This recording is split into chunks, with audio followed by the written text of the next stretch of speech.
சான்றோருக்கும் அஸ்ஸலாமு அலைக்கும் வரஹ்மத்துல்லாஹி வபரகாத்துஹு. இன்றைய பட்டிமன்ற தலைப்பு மிகவும் முக்கியமானது. இன்றைய குழந்தைகள் தங்கள் அறிவை வளர்ப்பதற்கு பல புத்தகங்கள் படிக்கிறார்கள். இணையத்தில் நல்ல தகவல்கள் தெரிந்து கொள்கிறார்கள். அதே சமயம் நல்ல பண்பும் அவசியம். இஸ்லாமும் அறிவையும் நல்ல பண்பையும் இரண்டையும் எடுத்துரைத்த ஆனால் இன்றைய தலைமுறைக்கு மிகவும் தேவையானது எது? அதற்காக அறிவு தான் முக்கியம் என 3 பேரும், நல்ல பண்பு தான் முக்கியம் என 3 பேரும் வாதிட வருகிறார்கள். முதலில் அறிவுதான் முக்கியம் என்ற தலைப்பில் ராபியா அவர்களை அன்புடன் அழைக்கிறேன். அஸ்ஸலாமு அலைக்கும் வரஹ்மத்துல்லாஹி வபரகாத்துஹு. இன்றைய தலைமுறைக்கு மிகவும் தேவையானது அறிவுதான் என பேச வந்துள்ளேன். இன்றைய உலகில் அறிவில்லாமல் எதுவும் செய்ய முடியாது. நல்ல பண்பு மட்டும் இருந்தால் அவன் நல்லவன் என்ற பெயர் மட்டும்தான் இருக்கும். நல்ல அறிவு இருந்தால் நன்றாக படித்து ஒரு டாக்டராகவோ ஒரு என்ஜினியராகவோ அல்லது ஆசிரியராகவோ சமுதாயத்தில் நல்ல அந்தஸ்தில் வாழ முடியும். அறிவில்லாமல் நல்ல பண்புகள் மட்டும் இருந்தால் அவனால் வாழ்க்கையை நல்ல நிலைக்கு வர முடியாது. பெற்றோர்களின் கஷ்டத்தை உணர்ந்து நன்றாக படித்து நல்ல மதிப்பெண்கள் எடுக்க வேண்டும் என்றால் அதற்கு அறிவுதான் முக்கியம்.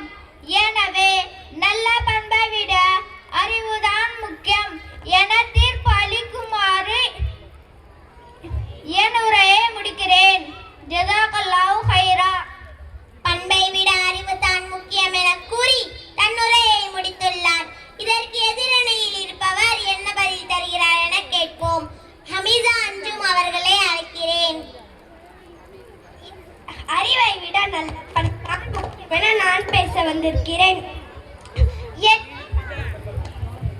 எதிரணையில் இருப்பவர் மறைமுகமாக நல்ல பண்புதான் முக்கியம் என கூறிவிட்டார். பெற்றோர்களின் கஷ்டத்தை உணர்ந்து நன்றாக படித்தென கூறும் போதே தெரியவில்லையா? நல்ல பண்புடையவர்கள் தானே பெற்றோர்களை நன்றாக பார்த்துக் கொள்வார்கள். நல்ல பண்பில்லாதவர்கள் அறிவை மட்டும் வைத்துக் கொண்டு நல்ல நிலையை அடைந்து விடுவார்கள்.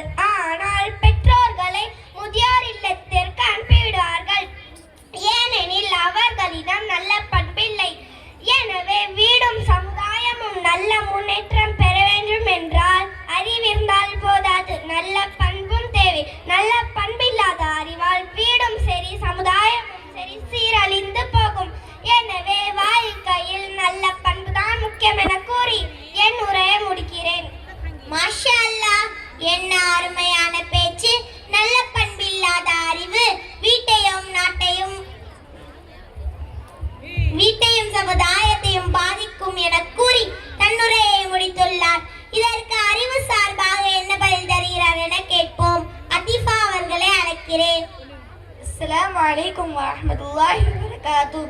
எதிரணையில் இருப்பவர் அறிவும் தேவை என்பதை மறைமுகமாக தெளிவாக கூறியுள்ளார். அதாவது நல்ல பண்புள்ள அறிவால் தான் நல்ல நிலையை அடைய முடியும் என்கிறார்கள். அறிவாளர்கள் பல பேர்.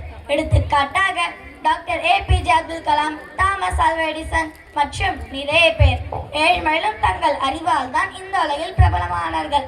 அவர்களின் அறிவால் தான் அவர்களுக்கு பேரும் புகழும் இந்த உலகில் கிடைத்தது. இப்படி அறிவாளர்களின் பெயர்களை பட்டியலிட்டுக் கொண்டே செல்லலாம். உலகமே அவர்களை கொண்டாடுதென்றால் அவர்களின் அறிவால் தானே. நல்ல பண்புகளை மட்டுமே வைத்துக் கொண்டு உலகில் புகழ் பெற்றவர்கள் நல்ல பெயர்த்தவர்கள் பிள்ளைங்களால் யாராவது கூற முடியுமா? அறிவால் தான் நமக்கு நல்ல பெயரும் புகழும் வசதிகளும் வாய்ப்புகளும் கிடைக்கிறது. நம் அறிவை கொண்டு கஷ்டப்பட்டு படித்தா வாழ்க்கையில் நல்ல அந்தஸ்து வசதி வாய்ப்புகளை பெறலாம். எனவே நல்ல பண்பை விட அறிவுதான் முக்கியமான தீர்ப்பளிக்குமாறு என் உரையை முடிக்கிறேன். ஜஸாக்கல்லாஹு ஹைரா. அறிவால் தான் பெயர் புகழ் வசதி வாய்ப்புகள் கிடைக்கும் என கூறி தன்னுரையை முடித்துள்ளார். இதற்கு அன்பு சார்பாக என்ன பதில் தருகிறார் என கேட்போம். என்னாஃபியா அவர்களை அழைக்கிறேன். அஸ்ஸலாமு அலைக்கும் வரஹ்மத்துல்லாஹி வபரகாத்துஹு. பண்புதான் முக்கியம் என தலைப்பில் நான் பேச வந்துள்ளேன். வாழ்க்கையின் அறிவுதான் முக்கியம்.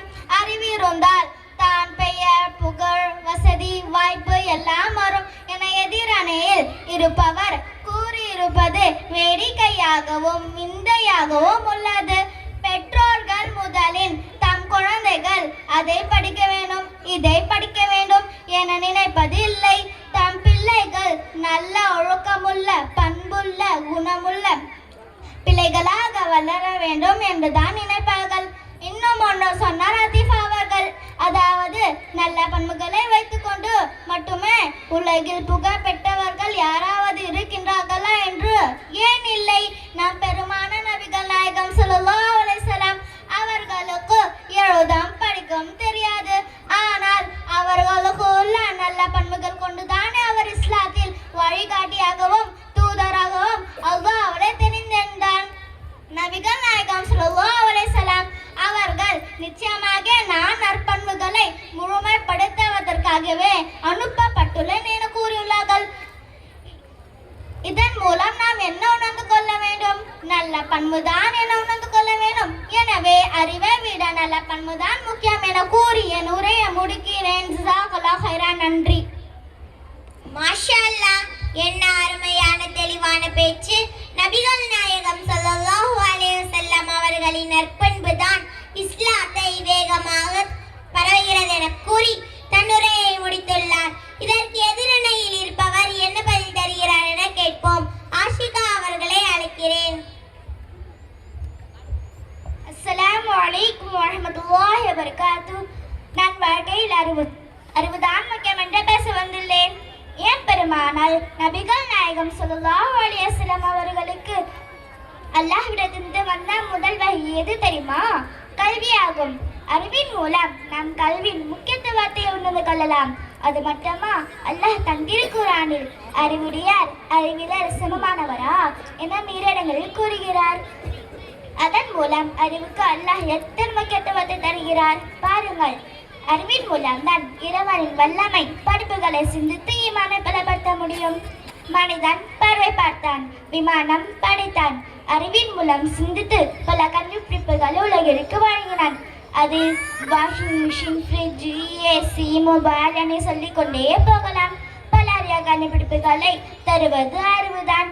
அறிவின் மூலம்தான் தருவதால் நோய்களும் கண்டிருந்ததற்கான மருந்தும் தயாரிக்கிறார்கள். எனவே பண்பு விட அறிவுதான் முக்கியமான தீர்ப்பளிக்கு மாறி என் உரையை முடிக்கிறேன். ஜஸாக்கல்லாஹு ஹைரா. உண்மைதான், அறிவு மூலம் நாம் பல எண்ணங்களை சந்தித்திருக்கோம். ஆனால் அது எப்படி சாத்தியமானது? இதற்கு எதிரணையில் இருப்பவர் என்ன பதில் தருகிறார் என கேட்போம். ஜாஸ்மினை அழைக்கிறேன். அஸ்ஸலாமு அலைக்கும் வரஹ்மத்துல்லாஹி வபரகாத்துஹு. வாழ்க்கையின் நல்ல பண்புதான் முக்கியம் என்ற தலைப்பில் நான் பேச வந்துள்ளேன். அறிவினால் கிடைத்த கண்டுபிடிப்புகள் நாம் அழிவுக்கு தன் கொண்டு செல்கின்றன. ஃப்ரிட்ஜ் என ஒன்று வந்த நாள் முதல் கொடுக்கும் குணம் போய்விட்டது. மிச்சம் மீதி என வைக்கதானே பயன்பெறுகிறது.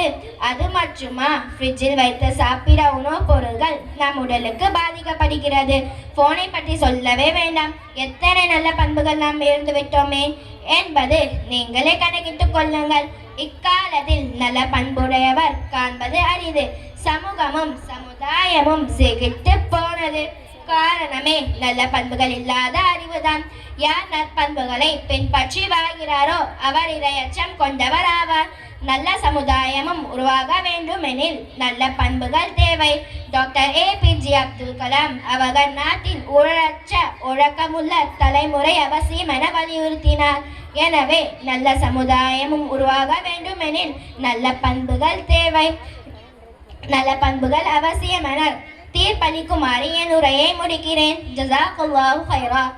மாஷா அல்லாஹ், வாழ்க்கையில் அறிவு தான் முக்கியம், பண்பு தான் முக்கியம் என இரணினரும் பேசிவிட்டார்கள்.